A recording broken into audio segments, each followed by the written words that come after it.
হাদিসপানা ভালো।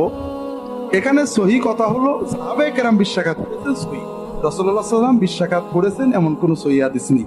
তবে এখানে কথা আছে, অনেকে মনে করেন জোহরের নামাজ 4 রাকাতের জায়গায় কি 6 রাকাত পড়া যায় নাকি?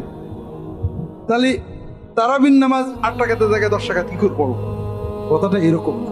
কথা হলো জোহরের নামাজ নবীজি কখনো 2 রাকাত, কখনো 4 রাকাত, কখনো 6 রাকাত পড়তেন নাকি? জোহরের নামাজের রাকাত তো ফিক্স, আর কিয়ামুল লাইলের রাকাত ফিক্স, কখনো 2, কখনো 4, কখনো 6, কখনো 8। রাসূলুল্লাহ যে 12 পড়েছেন এটা সহি, 8-এর বেশি পড়েননি এটা ঠিক না।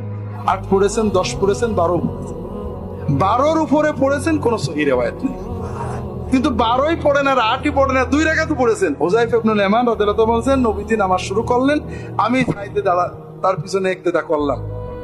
2 রাকাত পড়ে সালাম ফেরতি বেলাল আযান দিয়ে দিল। কথা বোঝেন?